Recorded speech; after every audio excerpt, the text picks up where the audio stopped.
जो घटनाक्रम के संबंध में थोड़ा सा बताना चाहेंगे, क्योंकि ये घटना जैसे रात की है, लेकिन हम लोग को जानकारी सुबह अर्ली मॉर्निंग प्राप्त हुई।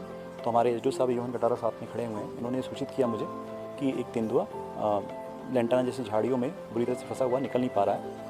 तत्समय मैं समझ गया था कि कहीं ना कहीं उसके पैर में या आगे पैर पीछे पैर कहीं ना कहीं फंस गया होगा, कि ऐसी घटनाएं पहले भी प्रकाश में आई है जब मैं देवास में डीएफ होता, और उसके पहले भी सामान्य होती हैं घटनाएं। तो मुख्य कारण जो हमें प्रथम दृष्टया समझ में आया तेंदुआ का, कि जनरली वहाँ आसपास आलू की खेती थी।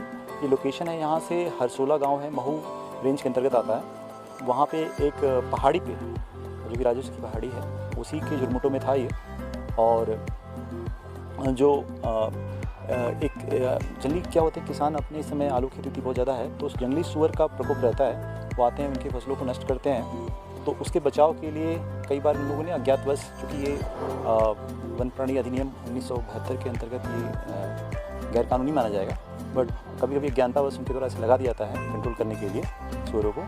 और बट इसी में दुर्भाग्यपूर्ण बस तेंदुआ उसमें पकड़ में आ गया, और हमारी टीम तत्काल वहाँ पहुँची पूरे अपने रेस्क्यू इक्विपमेंट के साथ। और चूँकि ऐसे मोमेंट में ऐसा था कि उसे बिना ट्रैंकुलाइज किए हुए हम लोग निकाल नहीं सकते थे, तो एक्सपर्ट टीम द्वारा उसको ट्रैंकुलाइज किया गया।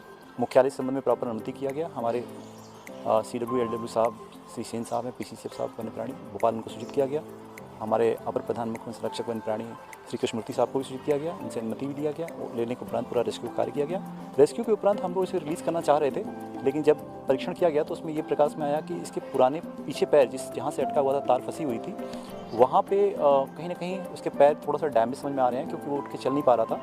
तो अगला कदम हम लोगों ने ये उठाया कि तत्काल इसे इंदौर जू में उसे ले आया गया बाई प्रोटोकॉल, और यहाँ डॉक्टर साहब उत्तम यादव जी हैं, उनके मार्गदर्शन में इसका इलाज कराया जाएगा, और मुझे उम्मीद है कि ठीक हो जाएगा। अगर बोन फ्रैक्चर की संभावना बनी होगी, जैसा दिखने में लग नहीं रहा है, अगर ऐसा आता है एक्सरे में और सब्सिक्वेंट इन्वेस्टिगेशन में, तो उस हिसाब से इसको उपचार दिया जाएगा, और उसके बाद नियमानुसार इसको किसी अच्छे क्षेत्र में रिलीज़ कर दिया जाएगा।